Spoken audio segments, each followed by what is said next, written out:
ઓમ શ્રી ગણેશાય નમઃ. જય શ્રી કૃષ્ણ મિત્રો. આજે પવિત્ર એકાદશી પાસા કુંસા એકાદશી વ્રત કથા આપણે સાંભળીશું. અને પાપા કુંસા એકાદશી પણ કહેવાય છે. તો આ વાર્તાને, પવિત્ર વાર્તાને પૂરી ધ્યાનથી હૃદયથી સાંભળજો. ઓમ નમો ભગવતે વાસુદેવાય. શું મિત્રો, તમને એવું લાગે છે કે પાપ અને પુણ્ય જેવું કંઈ નથી હોતું? આ બધી કાલ્પનિક વાતો છે કે પછી માઇથોલોજી છે? તો પછી આ એકાદશીની વ્રત કથા તમારા માટે છે. ચાલો સાંભળીએ. હું તમને સંભળાવવા જઈ રહી છું આસો મહિનાની શુક્લ પક્ષની આવનારી પવિત્ર પાસા કુંસા એકાદશી વ્રત કથા. આ એકાદશીને પાપ કુંસા એકાદશી પણ કહેવાય છે. પાપ પર અંકુશ લગાવનારી એકાદશી એટલે પાસા કુંસા એકાદશી. કેમ કે આ એકાદશી આપણા ઉપર રહેલા બધા જ પાપો પર અંકુશ લગાવવાનું કાર્ય કરે છે. અને એ તો તમે જાણો જ છો કે આ એકાદશી ચતુર્માસ દરમિયાન આવનારી અત્યંત મહત્વપૂર્ણમાંથી એક એકાદશી છે. માટે આનું પાલન પણ વિશેષ હોવું જોઈએ. તો ચાલો આ એકાદશીને પૂરા મનથી હૃદયથી સાંભળીએ. એકવાર યુધિષ્ઠિર મહારાજે સંપૂર્ણ વિશ્વ પર સંપૂર્ણ ભારત વર્ષનું સામ્રાજ્ય સ્થાપિત કરી દીધું અને તેના પરમ મિત્ર માર્ગદર્શક આપનારા ભગવાન શ્રી કૃષ્ણ સાથે ચર્ચા કરી રહ્યા હતા. હવે યુધિષ્ઠિરે ભગવાન શ્રી કૃષ્ણને પૂછ્યું કે હે મધુસૂદન, હે પ્રભુ, અશ્વિન માસના શુક્લ પક્ષમાં કઈ એકાદશી આવે છે? એનું મહત્વ શું છે? એનો મહિમા શું છે? કૃપા કરી આનું મને વિસ્તારથી વર્ણન કહી સંભળાવો. આ પ્રશ્નના ઉત્તરમાં ભગવાન શ્રી મંદ મંદ હસીને બોલ્યા, આ એકાદશી, આવનારી એકાદશી પાસા કુંસા એકાદશીનું વિસ્તૃત વર્ણન કરું છું, તમે સાંભળજો. ભગવાન બોલ્યા, હે રાજન, પાપોનો નાશ કરવા વાળી આ એકાદશીને પાસા કુંસા કે પછી પાપા કુંસા એકાદશી પણ કહે છે. મનુષ્યને આ દિવસે ભગવાન શ્રી વિષ્ણુના પદ્મના વિગ્રહની પૂજા અર્ચના કરવી જોઈએ. તમને એ સાંભળીને આશ્ચર્ય થશે કે તમને જોઈને આશ્ચર્ય થશે કે સમસ્ત ઇન્દ્રિયોને વશમાં કરીને જ્યારે ઘોર તપસ્યા અને એનાથી જ જેને ફળ મળે છે, જે ફળ પ્રાપ્ત થાય છે ઘોર તપસ્યા કરવાથી, તે જ ફળ તેને આ એકાદશીમાં માત્ર ગરુડ પર આસીન ભગવાન શ્રી હરિને શ્રદ્ધાપૂર્વક નમન કરવાથી પ્રાપ્ત થાય છે. ભગવાન શ્રી કૃષ્ણ આ એકાદશી વિશે જાણકારી આપે એની પહેલાં આપણે આ એકાદશીની એક વ્રત કથા સાંભળીએ. તો આ હજારો વર્ષ પહેલાંની વાત છે કે એક સમયે વિંધ્ય પર્વત પર એક અત્યંત ક્રૂર શિકારી રહેતો હતો. આ શિકારી એટલો બધો ક્રૂર હતો અને ઘાતકી હતો કે બહુ જ નિર્દયતાપૂર્વક પર્વતની અંદર, પર્વતના જંગલોમાં રહેનારા બધા જ પશુ પક્ષીની નિર્દયતાપૂર્વક હત્યા કરતો હતો. અને કેટલી વાર તો તે પશુ પક્ષીઓના અમુક અંગો કાપીને બહુ જ ભયાનક પીડા પણ એ આપતો હતો. એટલો બધો ક્રૂર અને ઘાતકી એ શિકારી હતો. આમ અજ્ઞાનતા અને પાપ કર્મથી ભરેલું તેનું જીવન ચાલી રહ્યું હતું. અને યમરાજે પણ તેના માટે નરકમાં સ્થાન નિશ્ચિત કરી દીધું હતું. હવે સંજોગવશ એક દિવસ બન્યું કે કોઈક રીતે એ શિકારીને એવી ખબર પડી કે તે જે કાર્ય કરી રહ્યો છે તેને પાપમય કાર્ય કહેવાય છે અને તેના પરિણામ સ્વરૂપ મૃત્યુ પછી તેને પોતે નરકમાં જઈને ઘોર કષ્ટો, પીડા સહન કરવી પડશે. હવે જુઓ, કષ્ટ પીડા ભોગવવી કોને ગમે? તો બસ આ જાણ થવાથી શિકારી પણ ગભરાઈ ગયો. એ પણ ડરી ગયો. તેને ડર લાગવા લાગ્યો, કારણ કે નરકનું નામ સાંભળતા જ લોકો ભયભીત થઈ જાય છે અને ત્યાં જ જે પીડા ભોગવવાની હોય એ સાંભળીને લોકો ડરવા લાગે છે. ત્યાં જઈને પીડા ભોગવવી પડે તો પછી કહેવું જ શું? તો બસ આ ડરના કારણે તે સીધો અંગીરા ઋષિના આશ્રમમાં ચાલ્યો ગયો.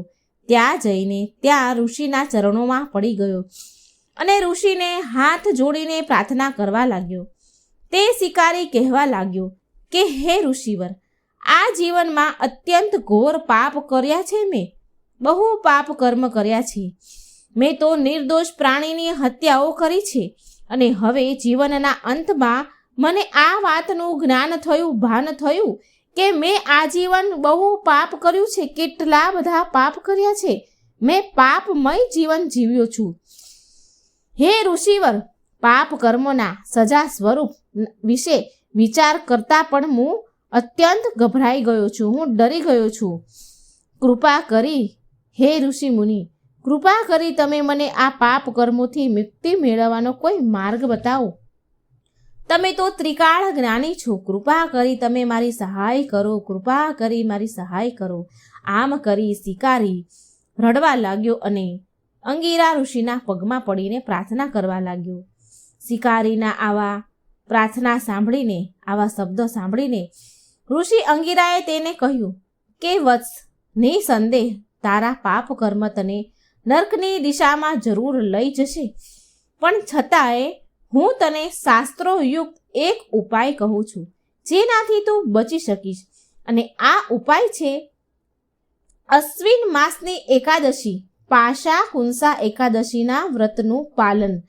આ એકાદશી વ્રતનું પાલન તું શ્રદ્ધાપૂર્વક અને નિયમપૂર્વક પાલન કરીશ તો ભગવાન શ્રી પદ્મનાભની પૂજા અર્ચના કર, અને આમ કરીશ તો તું નિશ્ચિત રૂપથી પાપ કર્મથી મુક્ત થઈ જઈશ. આ સાંભળીને શિકારીના મનમાં એક આશા ઉત્પન્ન થઈ. તે શિકારીએ ઋષિ અંગીરા દ્વારા બતાવેલા નિયમ અનુસાર શ્રદ્ધાપૂર્વક આ એકાદશી વ્રતનું પાલન કર્યું અને પરિણામ સ્વરૂપ તે બધા જ પાપ કર્મોથી મુક્ત થયો અને જીવનમાં અંતમાં તેને આધ્યાત્મિક લોક પ્રાપ્ત થયું.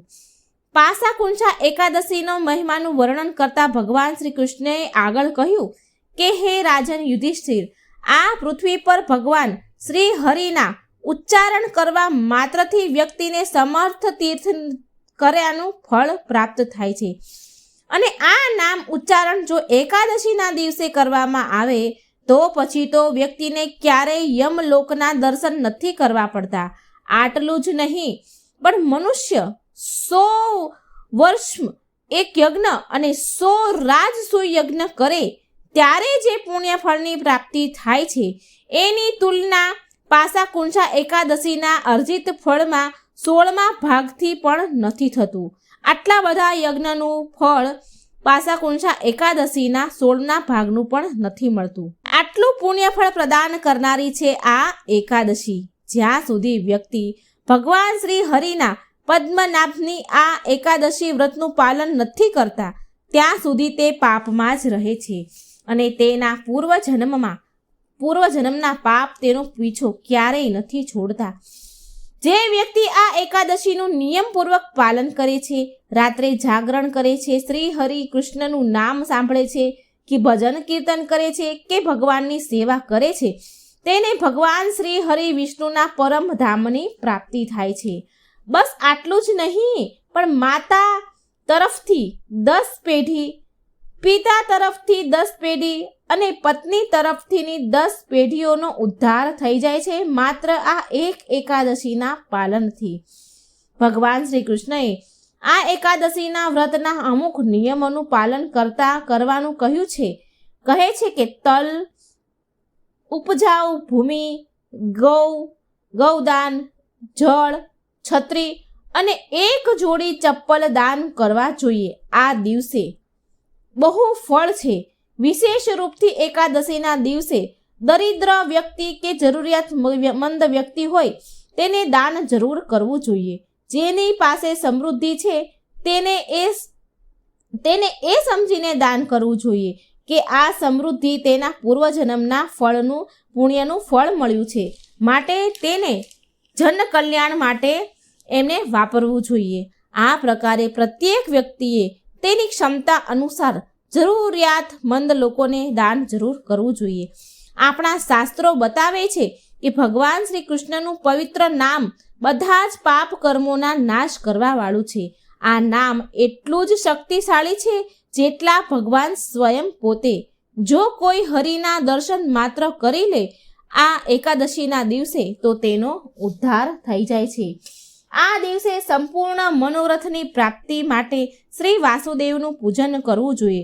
જીતેન્દ્રિય મુનિ ચિરકાળ સુધી કઠોર તપસ્યા કરીને જે ફળ પ્રાપ્ત કરે છે તે ફળ આ દિવસે ગરુડધારી શ્રી વિષ્ણુના દર્શન કરવાથી જ મળી જાય છે. જે પુરુષ તલ, ભૂમિ, ગૌ, અન્ન, જળ, પગરખા અને છત્રીનું દાન કરે છે એ ક્યારેય પણ યમરાજાને દેખતા નથી. આ એકાદશીનું એટલું બધું મહત્વ છે. તો મિત્રો, આ એકાદશીની વાર્તા વિડીયો શેર જરૂર કરજો, લાઈક જરૂર કરજો, બની શકે એટલા લોકો સુધી પહોંચાડજો અને પુણ્યના ભાગીદાર બનજો. ઓમ નમો ભગવતે વાસુદેવાય. જય શ્રી કૃષ્ણ. રાધે રાધે. Thank you. હવે આપણે સાંભળીશું ભગવાન વિષ્ણુની કથા. તો મિત્રો, આ સરસ મજાની કથા છે. આ કથા દુઃખોને નાશ કરનારી છે અને સુખ પ્રદાન કરનારી ભગવાન વિષ્ણુની કથા છે. તો પૂરા મનથી સાંભળજો. એક ગામમાં એક ડોશીમાં રહેતા હતા અને એને 2 છોકરા અને 2 વહુ હતી. હવે ડોશીમાં તો વૃદ્ધ થઈ ગયા હતા. એ વૃદ્ધ ડોશી શ્રી હરિ વિષ્ણુના પરમ ભક્ત હતા. તેનું જીવન દાન, ધર્મ, પુણ્ય કર્મમાં તેમણે વિતાવ્યું. પરંતુ તે વૃદ્ધ ડોશી ક્યારેય મંદિરમાં કે સત્સંગમાં કે તીર્થ સ્થળોમાં જાય નહીં. એકવાર એના જ ગામમાં ભાગવત કથા બેઠી હતી. તો તેના દીકરાઓએ કહ્યું કે માં, તમે આખો દિવસ ઘરમાં જ રહો છો, તમે મંદિરમાં ભાગવત કથા સાંભળવા કેમ નથી જતા, સત્સંગમાં કેમ નથી જતા?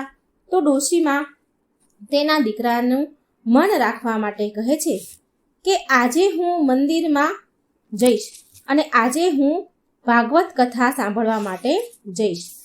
પરંતુ એ ડોશીમાં તો ભાગવત કથા સાંભળવા ગયા નહીં. આમ કરતા કરતા 6 દિવસ ગયા. ભાગવત કથા 7 દિવસની હોય, 6 દિવસ તો ચાલ્યા ગયા. તો ફરી ડોશીમાના દીકરાએ કહ્યું કે માં, આજે કથાનો છેલ્લો દિવસ છે, 7મો દિવસ છે. કથાનો આજે 7મો આખરી દિવસ છે. કથા સાંભળવા માટે તમારે માં જવું જ પડશે.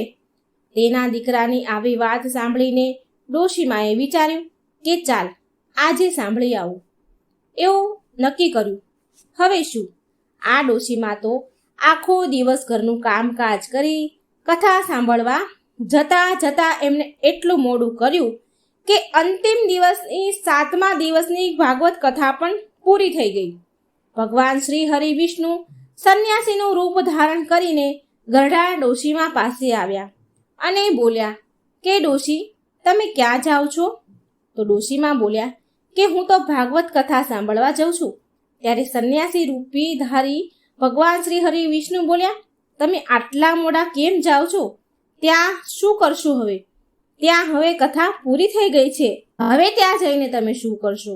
તો ડોશીમા બોલ્યા, હવે જો ઘરેથી નીકળી જ છું તો જઈને જ આવું. તો સંન્યાસી રૂપમાં ભગવાન શ્રી હરિ બોલ્યા કે હવે કથા પૂરી થઈ ગઈ છે અને ભક્ત લોકો પણ, સાંભળનારા પણ પોતપોતાના ઘરે જતા રહ્યા છે. હવે ડોશી, તમે ત્યાંથી શું લાવશો? તો ડોશીમાં બોલ્યા, કંઈ નહીં, તો હું ત્યાંથી એક ઈંટ જ લઈ આવીશ. તો સંન્યાસી રૂપી ભગવાન બોલ્યા કે જો તમે ત્યાંથી માટીની ઈંટ લઈ આવશો તો હું તમને એના બદલામાં એક સોનાની ઈંટ આપીશ.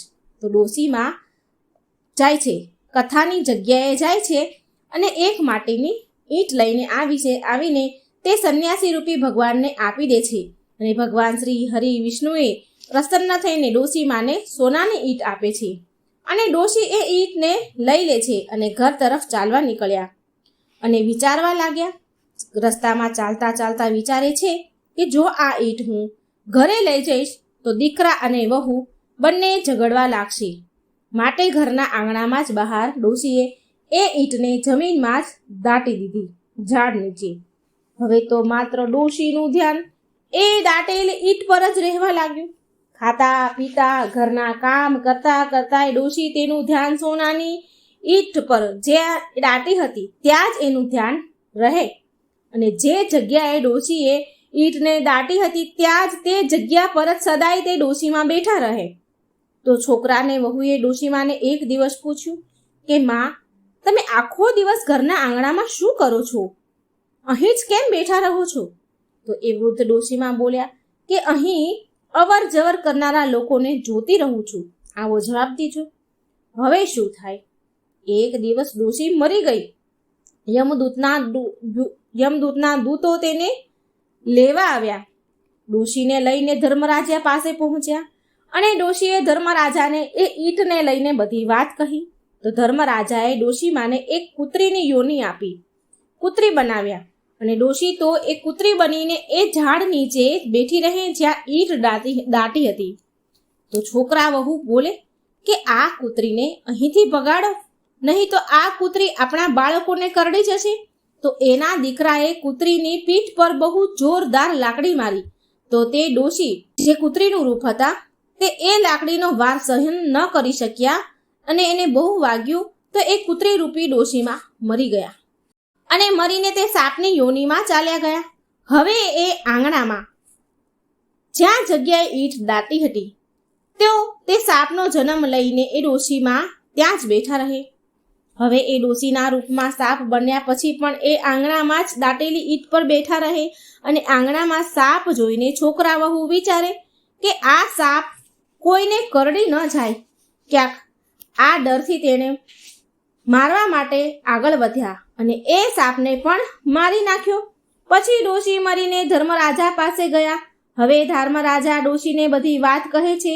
તો ધર્મરાજાએ ડોશીને કીડીનું રૂપ એટલે કે આખું કીડીનું નગર ધારણ કરાવી અને એ આંગણામાં જ મૂકી દીધું. જ્યાં સોનાની ઈંટો હતી ત્યાં જ કીડીનું નગર બનાવીને ડોશીમાને ધર્મરાજાએ મોકલી દીધા. હવે આંગણામાં કીડીનું નગર બની ગયું. ઢગલાબંધ કીડીઓ, આંગણામાં ઢગલાબંધ કીડીઓ રહેવા લાગી.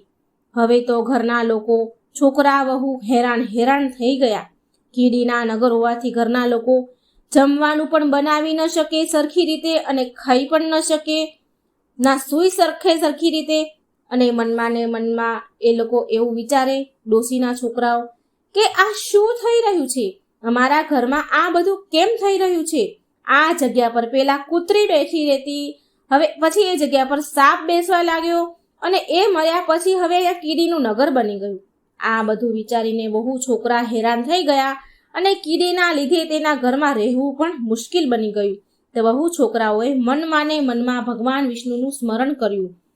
તો ભગવાન શ્રી હરિ વિષ્ણુ સંન્યાસીનું રૂપ ધારણ કરીને ત્યાં આંગણામાં આવ્યા અને બોલ્યા કે કંઈ ભોજન આપો, કંઈ ખાવાનું આપો મને.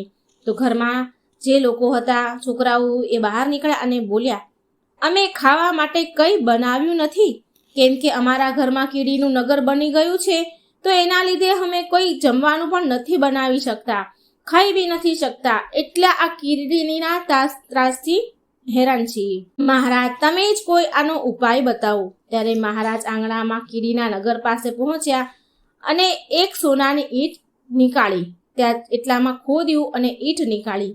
એ સોનાની ઈંટના બરાબર 2 ભાગ કર્યા અને બંને છોકરાને આપી દીધા અને કહ્યું કે તમારી માતાના નામથી દાન ધર્મ પૂર્ણ કરજો, ધર્મશાળા બનાવજો, પાઠશાળા બનાવજો, પાણીની પરબ બનાવજો, ધર્મશાળામાં ગાયોના ચારાની ખાવાની વ્યવસ્થા કરજો.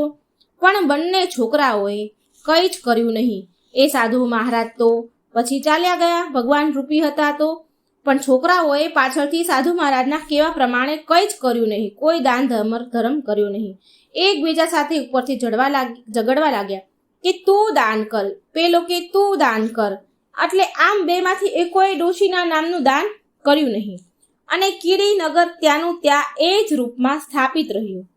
ડોશીમાને કીડીના અવતારમાં પણ મોક્ષ ન મળ્યો અને થોડા સમય પછી એ સંન્યાસી ભગવાન પાછા આવ્યા અને ડોશીમાના દીકરાને કહે છે, દીકરાઓ ડોશીમાના એ ભગવાન સ્વરૂપી સંન્યાસીને કહે છે કે મહારાજ, મારા ઘરની હાલત હજી એમની એમ જ છે, કીડીનું નગર તો એમનું એમ જ છે. તો સાધુ રૂપી ભગવાન બોલ્યા, સંન્યાસી શ્રી હરિ બોલ્યા કે સોનાની ઈંટના ટુકડા લાવો અને એને વેચીને એનું જ પણ જે પણ ધન મળે એ તમારા માના નામથી દાન પુણ્ય કર્યું. આ કીડીનું નગર છે ત્યાં લોટ અને ખાંડ નાખો, આવું કરશો તો તમે તમારી માતાને મોક્ષ આપશો, તમારી માતાને આવું કરવાથી મોક્ષ મળશે. આ ઈંટ વેચીને જે પૈસા આવે એનું દાન પૂન કરો અને આ કીડિયારું પૂરો. આનાથી તમારા ઘરમાં કીડીનું નગર ચાલ્યું જશે. પ્રિય ભક્તો, એ બંને છોકરાઓએ એવું જ કર્યું. ત્યારે જઈને એ ગરડી વૃદ્ધ ડોશીમાને મોક્ષ મળ્યો અને એ છોકરાના ઘરેથી કીડીનું નગર ચાલ્યું ગયું. કીડી નગર સિંચવાથી એટલે કે કીડિયારું પૂરવાથી, કીડીઓના દરમાં કીડિયારું પૂરવાથી અને તેની કથા સાંભળવાથી, દાન પુણ્ય અને ધર્મ કાર્યમાં રુચિ લગાવવાથી જીવન ઉત્તમ બની જાય છે. બોલો વિષ્ણુ ભગવાનની જય, મહાલક્ષ્મીની જય. જો મિત્રો તમને મારી વાર્તા કથા સારી લાગે તો વિડીયો લાઈક કરજો, શેર કરજો અને મારી આ ચેનલને સબસ્ક્રાઈબ જરૂર કરજો. આજે આપણે સાંભળીએ સરસ મજાની એકાદશી માતા અને દરજીની કથા.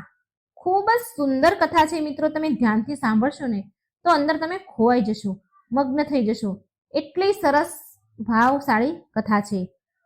ઓમ નમો ભગવતે વાસુદેવાય. જય એકાદશી માતા. મિત્રો, આજે એકાદશી વ્રતની સુંદર કથા સંભળાવવા જઈ રહી છું. ખૂબ સુંદર કથા છે. એકાદશી માની શ્રદ્ધાથી અને ભાવથી કથા સાંભળજો. હે મા એકાદશી, જે કોઈ આ વાર્તા કથા સાંભળે તેના સર્વ પાપ નષ્ટ કરી અંતે મોક્ષ પ્રદાન કરજો, સુખ સમૃદ્ધિ શાંતિ પ્રદાન કરજો એવી માં હું પ્રાર્થના કરું છું. મિત્રો, ચેનલને સબસ્ક્રાઇબ ન કરી હોય તો કરી દેજો અને વિડીયોને લાઈક અને શેર જરૂર કરી દેજો. ઓમ નમો ભગવતે વાસુદેવાય. બહુ સમય પહેલાની વાત છે. એક નાના એવા ગામમાં ઘનશ્યામ નામનો એક દરજી રહે. દરજીના પરિવારમાં તેની પત્ની અને એક 5 વર્ષનો દીકરો હતો.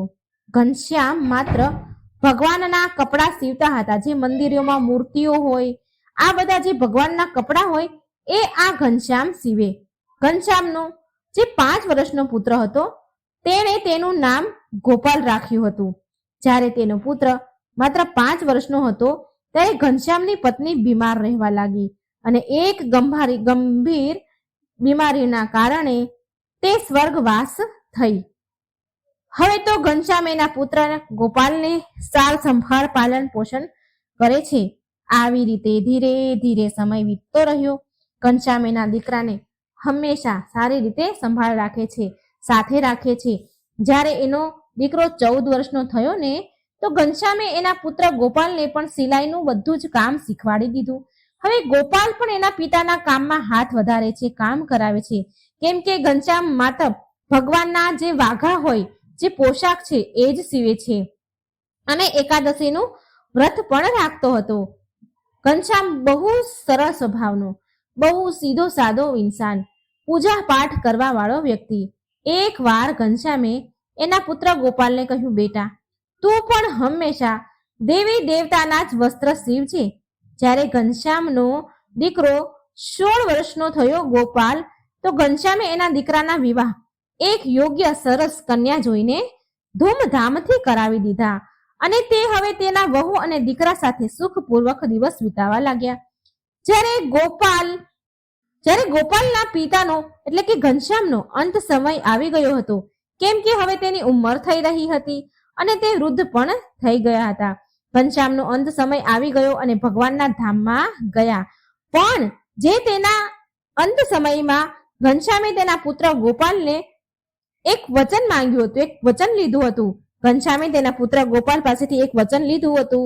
કહ્યું કે ગોપાલ બેટા, ચાહે કંઈ પણ થઈ જાય, પણ દેવી દેવતાના જ વસ્ત્ર સીવજે, બીજી કોઈ સિલાઈ કામ કરતો નહીં. અને બેટા, મારી જેમ હંમેશા એકાદશીના વ્રતનું પાલન કરજે. એકાદશીના દિવસે કોઈ પણ કપડાની સિલાઈ ન કરતો, અહીં સુધી કે સોય દોરો પણ હાથમાં ન લેતો.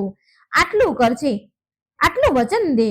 આ સાંભળી ગોપાલ તેના પિતાને વચન આપીને કહે છે કે પિતાજી, હું તમને વચન આપું છું કે હું હંમેશા ભગવાન દેવી દેવતાના જ પોશાક વસ્ત્ર વાઘા સીવીશ અને તમારી જેમ હંમેશા 11નો ઉપવાસ પણ કરીશ. વચન આપ્યું. અને એકાદશીના દિવસે સિલાઈ તો શું પિતાજી, હાથમાં હું સોય દોરો પણ નહીં પકડું. પછી ઘનશ્યામ સ્વર્ગવાસી થઈ ગયો. હવે ગોપાલ તો એના વચનોનો પાક્કો હતો, એના નિર્ણયનો અટલ હતો. ગોપાલ દરેક એકાદશીએ ઉપવાસ કરે, એકાદશીના દિવસે ફરાહાર કરતા, ગાયનું દૂધ અને તુલસી પત્ર નાખીને દૂધ પીવે. તે એક જ સમય દૂધ અને તુલસી પત્ર લે, પછી એ એકાદશીનું વ્રત ખોલે. ગોપાલની પત્ની હતી, એ પણ બહુ સંસ્કારી હતી. એનું નામ હતું તુલસી. ખૂબ જ સંસ્કારી હતી. એ પણ એના પતિ સાથે એકાદશીનો ઉપવાસ કરતી અને ગામમાં જઈને ગાયનું દૂધ લાવે, જેનાથી એનો પતિ વ્રતના પારણા કરી લે. દૂધ અને તુલસી પત્રથી જ પારણા કરતો હતો ગોપાલ. હવે એક દિવસ એવું થયું કે એકાદશીનું વ્રત હતું અને ગોપાલની પત્નીને ગામમાં ક્યાંય ગાયનું દૂધ ન મળ્યું. એ ગામમાં ઘણી બધી જગ્યાએ ગઈ, પણ તેને ગાયનું દૂધ ન મળ્યું. હવે ગોપાલ અને તેની પત્ની, જેનું નામ તુલસી હતું, એ બંનેને એકાદશીનો ઉપવાસ હતો, તો દૂધ ન મળવાના કારણે બંને એકાદશી માતાને હાથ જોડી અને શરણામૃત, જે પાણી ધોર્યું હોય એ શરણામૃત અને તુલસી પત્ર લઈને એણે ઉપવાસ ખોલ્યો. ગોપાલ 11 માતાનો પાક્કો જ ભક્ત હતો અને ગોપાલની પત્ની પણ પતિવ્રતા સ્ત્રી હતી. 11ના દિવસે ગોપાલ અને તેની પત્ની સિલાઈનું કોઈ પણ કામ કરતા નહીં. એ દિવસે ગોપાલ અને તેની પત્ની સવારથી સાંજ સુધી ભગવાનની સેવા, પૂજા, ભજન, કીર્તનમાં વિતાવતા હતા. આમ તેનો સમય વીતતો હતો. બંને પતિ પત્ની એના જીવનમાં બહુ ખુશ હતા, ખૂબ શાંતિ હતી અને તેનું કામ પણ સારી રીતે ચાલતું હતું. કેમ કે બંને પતિ પત્ની બહુ ધાર્મિક હતા, તો ગામના લોકો પણ એને બહુ ઇજ્જત સન્માન આપતા હતા. ગોપાલ તેના પિતાનું દરજી કામ અપનાવી લીધું હતું. એ કોઈ પણ બીજાના કપડાં સીવતો નહીં, માત્ર ભગવાનના કપડાં જ સીવે અને એનાથી જ તેના ઘરનું ગુજરાન સારી રીતે ચાલતું. હવે એકાદશી એટલે કે 11 માતાએ ગોપાલની પરીક્ષા લેવાનું નક્કી કર્યું. 11 માતાએ એક દિવસ વૃદ્ધ ડોશીનું રૂપ લીધું અને ગોપાલના ઘરે પહોંચી ગયા. એ દિવસે એકાદશીનો દિવસ હતો. 11 માતા બોલ્યા, બેટા, આજે મારે 11નો ઉપવાસ છે.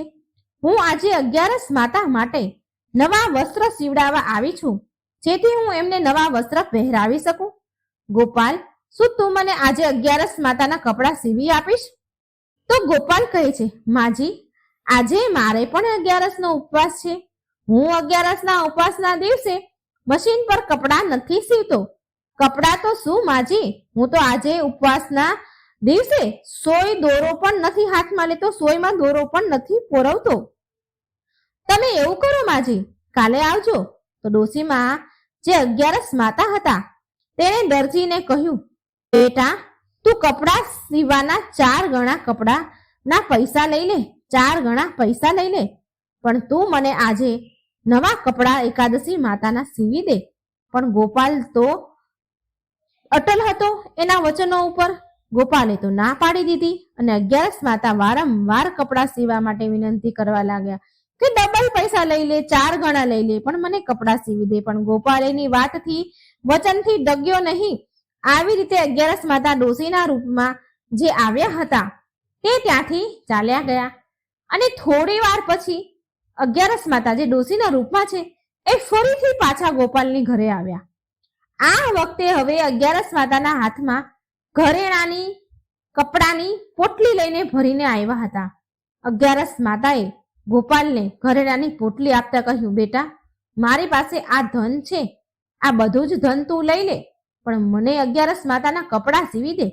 કેમ કે બેટા, મારે 11નું વ્રત છે અને મારે 11 માતાના નવા વસ્ત્ર પહેરાવા છે માતાને. આ જોઈ ગોપાલ બોલ્યો, માજી, મારે કોઈ ધનની લાલચ નથી. માજી, હું તમને સત્ય વાત કહું છું. જો માજી, હું આજના દિવસે સિલાઈ કામ નથી કરતો, કારણ કે મેં મારા સ્વર્ગવાસી પિતાને વચન આપ્યું હતું, માટે હું આજના દિવસે વસ્ત્ર નહીં સીવું. માજી, તમે કાલે આવજો અને જો તમારે આજે જ કપડાં સીવડાવવા હોય તો પછી ગામના કોઈ બીજા દરજી પાસે તમે ચાલ્યા જાઓ અને સીવડાવી લો, પણ હું આજે કપડાં નહીં સીવી શકું. પણ 11 માતા બનેલા ડોશી ગોપાલને કહે છે કે બેટા, કપડાં તો હું તારી પાસે જ સીવડાવીશ, કેમ કે તું જ ભગવાનના સારા કપડાં સીવે છે. આમ કહીને 11 માતાના રૂપમાં ડોશીમાં ત્યાંથી ચાલ્યા ગયા. ત્યાર પછી સાંજનો સમય થયો. ગોપાલના વ્રત ખોલવાનો સમય થયો. ગોપાલ વ્રત ખોલવા બેઠો તો ગોપાલની પત્ની એના પતિને કહે છે કે હે સ્વામી, આજે હું પૂરા ગામમાં જઈને આવી પણ મને ક્યાંય ગાયનું દૂધ મળ્યું નહીં. હવે આપણે વ્રત કેવી રીતે ખોલશું? ગોપાલ હસીને બોલ્યો, અરે ભાગ્યવાન, તું આટલા સમયથી મારી સાથે રહે છે, તોય તને ખબર નથી કે જ્યારે દૂધ નથી મળતું તો કઈ વાંધો નહીં. જા, તુલસી દળ લઈ આવ અને શરણામૃત લઈ આવ, હું એનાથી જ મારું વ્રત ખોલીશ. પછી ગોપાલની પત્ની તુલસી દળ અને શરણામૃત લઈ આવી, જેનાથી પતિ પત્ની બંનેએ તેમનું વ્રત ખોલ્યું, એટલે કે પારણા કર્યા. એ દિવસ રાત્રે ગોપાલ અને તેની પત્ની તેનું વ્રત ખોલીને સૂઈ ગયા હતા. હવે અડધી રાતનો સમય થયો હતો. અડધી રાત થઈ હતી. જ્યારે ગોપાલ અને તેની પત્ની સૂતા હતા તો ઘરનો દરવાજાનો ખખડાવાનો અવાજ આવ્યો. અડધી રાતનો સમય હતો. ગોપાલની પત્ની તો એની ઊંઘ તો ઉડી ગઈ. બારણાનો અવાજ સાંભળીને તેણે ગોપાલને ઉઠાડ્યો. જુઓ તો, કોઈ આપણો દરવાજો ખખડાવી રહ્યું છે. ભલા આટલી રાત્રે કોણ આવ્યું હશે? ગોપાલ બોલ્યો, અરે તુલસી, તું સૂઈ જા, હું જોઉં છું કોણ છે. પછી ગોપાલ તેના ઘરનો દરવાજો ખોલે છે તો એ જ ડોશીમાં બેઠેલા દેખાયા. ડોશીમાં બોલ્યા, બેટા, હવે તો રાતના 12 વાગી ગયા છે, બીજો દિવસ શરૂ થઈ ગયો છે. શું હવે તું મને 11 માતાના કપડાં નહીં સીવી દે? મને અત્યારે તો હવે 11 માતાના કપડાં સીવી દઈશ ને? ગોપાલ ડોશીમાને જોઈને હસવા લાગ્યો અને બોલ્યો કે આવો માજી, લાગે છે કે તમે 11 માતાના પાક્કા ભક્ત છો. આવો માજી, મારા ઘરની અંદર આવો. ગોપાલ બોલ્યો કે મને કપડું આપો અને ક્યાં માપના વસ્ત્ર સીવડાવવાના છે એ મને કહો. તમારા 11 માતાની મૂર્તિ કેટલી મોટી છે? ક્યાં માપથી હું વસ્ત્ર સીવું? ચણિયા ચોળી કયા માપથી સીવું? એટલામાં ગોપાલની મોટી દીકરી આંખો ચોળતી ચોળતી આવી, કારણ કે દરવાજો ખખડ્યો એટલે અવાજથી છોકરી ઉઠી ગઈ. તો આંખો ચોળતી ચોળતી બહાર આવી તો 11 માતા બોલ્યા કે બેટા, જે આ તારી દીકરી છે ને, એટલી જ મારી 11 માતાની મૂર્તિ છે, તું આના જ માપના કપડાં સીવી દે. ત્યાર પછી ગોપાલે તેની દીકરીનું માપ લીધું અને કપડાં સીવ્યા. ગોપાલ જુએ છે કે ડોશીમાં જે 11 માતા બનેલા છે એ હજી પણ ત્યાં જ ઊભા છે. એટલે ગોપાલ બોલ્યો, ડોશીમાં, આમ ક્યાં સુધી તમે ઊભા રહેશો? એમ કરો કે તમે ઘરે જતા રહો કે પછી તમે અહીંયા બેસી જાઓ. 3 કલાક પછી તમને હું વસ્ત્ર આપીશ, તમે લઈ જજો. ડોશીમાના રૂપમાં 11 માતા બોલ્યા, બેટા, હું તો કપડાં લઈને જ ઘરે જઈશ. તો ગોપાલ બોલ્યો, ઠીક છે માજી, તમે આ પાટલા ઉપર બેસી જાઓ.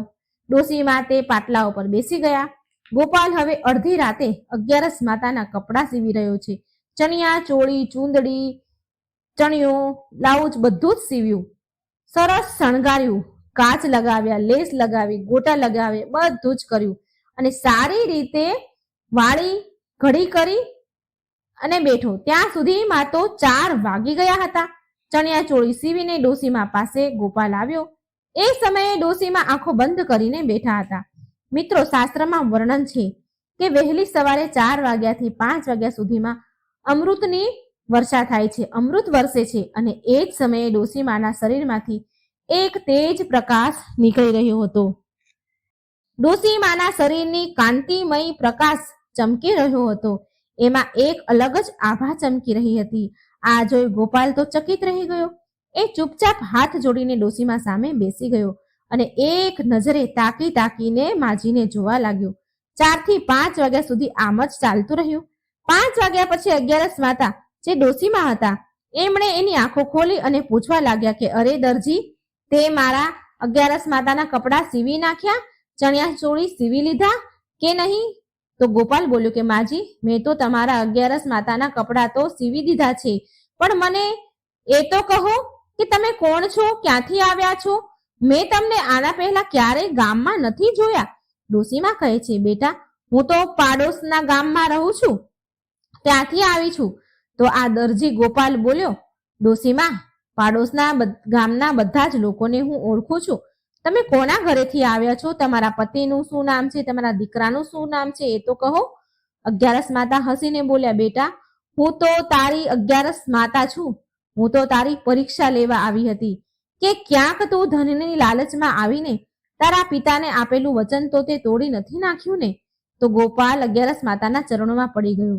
માતા 11 એના અસલ સ્વરૂપમાં પ્રગટ થયા. ગોપાલને દર્શન દીધા.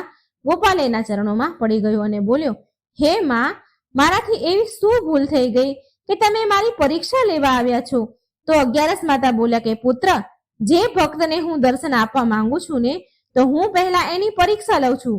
તું મારી પરીક્ષામાં સફળ થયો, માંગ, તને શું વરદાન જોઈએ છે? પણ પુત્ર, સમજી વિચારીને વરદાન માંગજે. ક્યાંક એવું ન માંગી લેતો કે તારે પછી પછતાવું પડે. કેમ કે એક બ્રાહ્મણના મુખેથી નીકળેલો શ્રાપ, બહેન દીકરીના મનથી નીકળેલી હાય બદુઆ અને રાજાનો આદેશ, બાણથી નીકળેલું તીર અને મારું દીધેલું વરદાન ક્યારેય ખાલી નથી જતું. ત્યારે ગોપાલ દરજી બોલ્યો, હે માતા, મારી પાસે ધન દોલત, ઘર મકાન, પત્ની, બાળકો, તમારા આશીર્વાદથી બધું જ છે. માં, જો તમે મને વરદાન આપવા ઈચ્છતા હો ને, તો મને એટલી શક્તિ આપો કે હું મૃત્યુ પહેલા એ જોવા માંગુ છું કે શરીરથી આત્મા કેવી રીતે નીકળે છે. મનુષ્યને મૃત્યુ સમયે શું શું કષ્ટ ઉઠાવવા પડે છે. હે માતા, આ મૃત્યુ પહેલા હું જોવા માંગુ છું. ત્યારે અગિયારસ માતાએ ગોપાલને વરદાન આપ્યું અને તથાસ્તુ કહ્યું અને એમ કહ્યું કે આ વાત તું કોઈને પણ કહેતો નહીં. જો આ વાત તું કોઈને કહીશ તો તારા અત્યાર સુધીની અગિયારસનું જે પુણ્ય ફળ છે એ બધા જ નષ્ટ પામશે. આમ કહીને અગિયારસ માતા અંતર ધ્યાન થઈ ગયા. આમ ધીરે ધીરે સમય વીત્યો. એક દિવસની વાત છે. સવારમાં ગોપાલને કોઈના રડવાનો અવાજ આવ્યો, બૂમો ચીસો પાડવાનો અવાજ આવ્યો. તો તેણે તેની પત્ની તુલસીને કહ્યું, અરે ભાગ્યવાન, જરા બહાર જઈને જોતો કે કોણ રડી રહ્યું છે. ગોપાલની પત્ની બહાર જોવા આવી અને કહે છે કે આપણા પાડોશમાં જે પ્યારેલાલ ભાઈ છે તેના અંતિમ શ્વાસ ચાલી રહ્યા છે. પ્યારેલાલના છેલ્લા શ્વાસ ચાલી રહ્યા છે અને તેની વહુ, પત્ની, દીકરાઓ રડી રહ્યા છે. ગોપાલ બોલ્યો, તો ચાલો આપણે પણ જવું જોઈએ. એ આપણા પાડોશી છે. બંને પતિ પત્ની ગોપાલ અને તુલસી પાડોશના ઘરે ગયા. પલંગ પર પડેલા પ્યારેલાલ છેલ્લા શ્વાસ લઈ રહ્યા હતા. તેના ઘરવાળા, આડોશી પાડોશી, ગામવાળા બધા જ ભેગા થઈને તેની પાસે બેઠા હતા. ગોપાલ અને તુલસી બંને ત્યાં જઈને બેસી ગયા કે એટલામાં પ્યારેલાલની દીકરી આવી અને તેના પિતા પાસે આવી. એટલામાં તો પ્યારેલાલના પ્રાણ પંખીડું ઉડી ગયા. માનો કે એના પ્રાણ તેની દીકરીમાં જ અટકેલા હતા. દીકરીને જોવા માટે જ એ તરસી રહ્યા હતા. દીકરીને જોતા જ એમનો જીવ ચાલ્યો ગયો. એવામાં ગોપાલ જોવે છે કે મૃતક પ્યારેલાલની જે હતા એના આત્મા શરીરમાંથી નીકળી રહી છે. પ્યારેલાલના શરીરમાંથી આત્મા નીકળી રહી છે.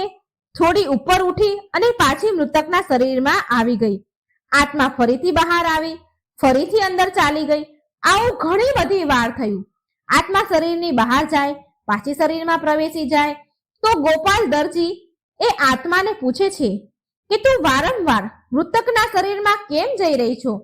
તો આત્મા બોલે છે, ગોપાલને કહે છે, આ મૃતક બહુ મોટો ધર્માત્મા પુરુષ હતા. હંમેશા દાન, ધર્મ, ઉપવાસ કરતા હતા. ક્યારેય તેના જીવનમાં એને ખોટું નથી કહ્યું, ખોટું નથી બોલ્યા. ના કોઈ ચોરી લૂંટફાટ કરી, ન કોઈની નિંદા કરી. તે હંમેશા બધાની મદદ કરતા હતા. હંમેશા બધાનું સારું કામ કરતા હતા. આ જીવે ક્યારેય માંસ, મદિરા, શરાબનું સેવન નથી કર્યું. તેનું મન નહીં પણ તેનું તન પણ સાફ છે, પવિત્ર છે. માટે હું આના શરીરને છોડીને નથી જવા માંગતી. આ સાંભળી ગોપાલ દરજી તો જોર જોરથી બરાડા પાડી પાડીને રડવા લાગ્યો. એના સંબંધીઓને બહુ આશ્ચર્ય થયું. એના ઘરવાળાને, એના સંબંધીઓને કે આ દરજી આટલા જોર જોરથી કેમ રડી રહ્યો છે. મૃતકના સંબંધી ઘરવાળાએ ગોપાલને પૂછ્યું કે તમે આટલું બધું કેમ રડી રહ્યા છો? અને મૃતકના જે મૃતક પ્યારેલાલ હતો એના દીકરાએ એને પણ પૂછ્યું કે તમે કેમ રડી રહ્યા છો? જે સંબંધીઓ હતા એ પ્યારેલાલના દીકરાને પૂછવા લાગ્યા કે આ ભાઈ કોણ છે અને આટલું જોર જોરથી કેમ રડે છે? તો પ્યારેલાલના દીકરાએ કહ્યું કે આ તો અમારા પાડોશી છે. અને ત્યાર પછી મૃતક પ્યારેલાલનો દીકરો ગોપાલને કહે છે કે ભાઈ, તમે આટલું બધું કેમ રડી રહ્યા છો? ભાઈ ગોપાલ, આટલું જોરમાં કેમ રડો છો? શું મારા પિતાએ તમારી પાસેથી કઈ પૈસા ઉધાર લીધા હતા જે મારે તમને આપવાના છે? શું કારણ છે આટલું બધું રડવાનું? બતાવો ભાઈ. મારા પિતા તો 100 વર્ષની ઉંમર પૂરી કરી છે અને જીવીને ગયા છે. બધાએ દરજી ગોપાલના રડવાનું કારણ વારંવાર પૂછ્યું, પણ ગોપાલે કોઈને કંઈ જ કહ્યું નહીં. એટલામાં ધર્મરાજા આવ્યા અને મૃતકના શરીરમાંથી આત્માને ખેંચીને પરલોક ગયા. ધર્મરાજા અને આત્મા માત્ર ગોપાલને જ દેખાતી હતી, કારણ કે 11 માતાએ ગોપાલ દરજીને વરદાન આપ્યું હતું. એ જ વરદાનના કારણે ગોપાલ આ બધું જોઈ રહ્યા હતો, પણ તેના રડવાનું કારણ કોઈને એણે કહ્યું નહીં. આમ મૃતકની ક્રિયાવિધિ પૂરી થઈ. ધીરે ધીરે સમય વીત્યો. પછી 6 મહિના થયા ત્યારે એક દિવસ ગોપાલના સસરા, ગોપાલની પત્ની તુલસીના પિતા, એ ના છેલ્લા શ્વાસ ચાલી રહ્યા હતા, સ્વર્ગવાસ થવાના હતા. હવે ગોપાલ તેની પત્ની અને બાળકોને લઈને તેની પત્નીના પિયર ગયો. હવે ગોપાલના શાળા, તેની પત્નીઓ બધી અંદરો અંદર વાત કરી રહી હતી કે ડોહો તો બહુ પાપી હતો, બહુ દુષ્ટ હતો, કેટલાય વર્ષોથી ખાટલામાં પડેલ હતા. આમ અમે બધા તો સેવા કરી કરીને થાકી ગયા. સારું થયું એ પાપી મરી ગયા. હવે ગોપાલની પત્ની, જે એના પિતાના ગળે મળીને ઘણી બધી વાર રડી, કેમ કે એ તો દીકરી હતી ને, અને પિતાના મૃત્યુનું દુઃખ એક દીકરીને સૌથી વધારે હોય છે, કેમ કે વહુ અને દીકરા સેવા કરવાના કારણે તેના પિતાથી ત્રાસી ગયા હતા. પણ એક દીકરી માટે તેના પિતા બધું જ હોય છે, સર્વસ્વ હોય છે. હવે ગોપાલની પત્ની તુલસી એના પિતાને બાથ ભરીને જોર જોરથી રડવા લાગી. ત્યારે તુલસીના પિતાના શરીરમાંથી આત્મા બહાર નીકળી અને એક જ વારમાં ધર્મરાજા સાથે પરલોક જવા લાગી. ત્યારે ગોપાલે તેના સસરાની આત્માને પૂછ્યું કે તમે એક જ વારમાં પરલોક જવા તૈયાર થઈ ગયા, કેમ? ત્યારે તેની આત્મા ગોપાલને કહે છે કે જુઓ, આ વ્યક્તિ બહુ પાપી અને દુષ્ટ હતા. એને ક્યારેય કોઈ વ્રત ઉપવાસ નથી કર્યા, ન કોઈ દાન ધર્મ પુણ્યનું કામ કર્યું છે, હંમેશા ખોટું બોલ્યું છે, ચોરી કરવી, નિંદામાં જ એ વ્યસ્ત રહેતા હતા. આ હંમેશા માંસ મદિરાનું સેવન કરતા, દારૂ સિગરેટ પણ પીતા. તેનું મન જ નહીં પણ તેનું તન પણ અપવિત્ર છે. માટે હું આના શરીરને છોડીને બીજા શરીરમાં જલ્દીથી જલ્દી જવા માંગુ છું. આ સાંભળીને તો ગોપાલ જોર જોરથી હસવા લાગ્યો. હવે ગોપાલને હસતા જોઈને ત્યાં આવેલા બધા આશ્ચર્યમાં પડી ગયા.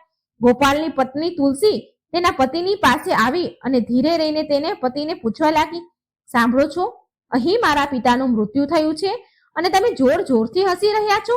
તમને શું થઈ ગયું છે? જ્યારે પાડોશીના પિતા મર્યા હતા ત્યારે તો બરાડા પાડી પાડીને બોકાહો બોલાવીને રડતા હતા, જેમ કે તમારો કોઈ સગો હોય. અને આજે જ્યારે મારા પિતાનું મૃત્યુ થયું છે તો તમે ખડખડાટ હસી રહ્યા છો. આજે તમારે મને કહેવું જ પડશે, શું વાત છે, શું કારણ છે આનું? ગોપાલ બોલ્યો, સમય આવવા પર હું તને બધી જ વાત કહીશ તુલસી. તુલસી બોલી, ના હો, પહેલા મને કહો કે મારા પિતા શું તમારા કોઈ દુશ્મન છે જે તમે એના મૃત્યુ પર રડવાની જગ્યાએ હસી રહ્યા છો?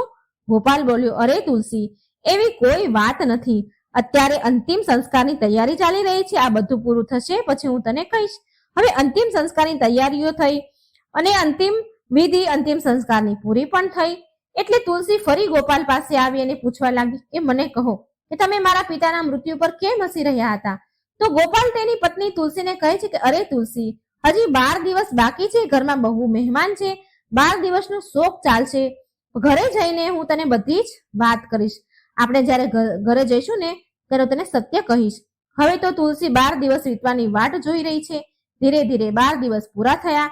ગોપાલ તેના બાળકો અને તુલસીને લઈને એના ઘરે આવ્યો. ઘરે આવતાની સાથે જ તુલસી બોલી, હવે તમે મને કહો, જો આજે તમે મને વાત નહીં કરો ને તો મારું મરેલું મોં જોશો. હવે તો ગોપાલ વિચારે છે કે જો મારી પત્ની મરી ગઈ તો મારા બાળકોનું શું થશે? ગોપાલ સારી રીતે જાણતો હતો કે સ્ત્રી હઠ કેવી હોય, માટે તેણે વિચાર્યું કે મારી પત્નીને સત્ય હકીકત કહી દઉં.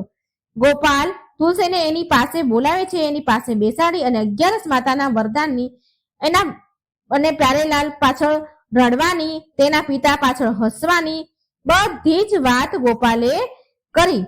અને એ વાત કહેતાની સાથે જ ગોપાલ બેભાન થઈ ગયો આ જોઈ તુલસી જોર જોરથી રડવા લાગી અને બોલી કે હે અગિયારસ માતા, મને માફ કરી દો, મારા પતિને જીવતા કરી દો. જો મારા પતિ એના અગિયારસના વ્રતનું ફળ એને નહીં મળે તો એ તો જીવતા પણ મરી જશે. હે અગિયારસ માતા, જો મારા પતિને કઈ થઈ જશે ને તો હું પણ મારા બાળકો સાથે કૂવામાં પડીને મારો જીવ આપી દઈશ. એટલામાં ત્યાં આકાશવાણી થઈ. અગિયારસ માતા બોલ્યા, હે પુત્રી, તારો પતિ જીવતો જ છે, સાથે એના અગિયારસના વ્રતના ફળ પણ અમર છે, એ ક્યારેય નષ્ટ ન થઈ શકે. હું તો એની પરીક્ષા લઈ રહી હતી કે અગિયારસના વ્રતના ફળ નષ્ટ થવાથી વાત સાંભળીને એ વરદાનના રહસ્યને છુપાવે છે કે પછી બધાને બતાવે છે. આ રહસ્યને ક્યાં સુધી છુપાવી શકે છે? પણ આ તો એક સાચો હૃદયનો વ્યક્તિ છે. આણે તો તારાથી પણ કઈ નથી છુપાવ્યું. ગોપાલે અગિયારસના ફળ નષ્ટ થઈ જવાની વાત એને ખબર હોવા છતાં પણ તેણે બધી જ વાત તને કરી. એટલામાં ગોપાલ ઊભો થયો અને અગિયારસ માતાએ જતા જતા એના ઘરને ઠોકર મારી. હવે તો ગોપાલના ઘરમાં અન્ન ધનના ભંડાર ભરાણા, તેનું મહેલ જેવું ઘર બની ગયું. ત્યાર પછી જ્યારે અગિયારસ માતાનું વ્રત આવ્યું તો ગોપાલની પત્નીએ તેના પતિ સાથે અગિયારસનું વ્રત રાખ્યું, કથા સાંભળી, પૂજા કરી. હવે તો એ રોજ અગિયારસ માતાની કથા વાર્તા સાંભળતા, વાંચતા, કહેતા. એમને અપાર શ્રદ્ધા અગિયારસ માતામાં હતી, કારણ કે ગોપાલે તો બાળપણથી જ તેના પિતાને અગિયારસનું વ્રત કરતા જોયા હતા. અગિયારસ માતાના આશીર્વાદથી બંને પતિ પત્ની અને એના બાળકો સુખી જીવન જીવવા લાગ્યા. અન્ન ધનના ભંડાર ઘરમાં ભરાઈ ગયા. તો આવો છે માતા અગિયારસના વ્રતનો પ્રભાવ. બોલો અગિયારસ માતાની જય. મિત્રો, જો તમને પસંદ આવ્યો હોય વિડીયો, મને આશા છે કે પસંદ આવ્યો જ હશે, તો લાઈક અને શેર જરૂર કરજો. કોમેન્ટ બોક્સમાં માતાજીનું, અગિયારસ માતાનું કે ભગવાન વિષ્ણુનું નામ જરૂર લખજો. વિડીયો લાઈક અને શેર પણ જરૂર કરજો. જય શ્રી કૃષ્ણ. રાધે રાધે. Thank you.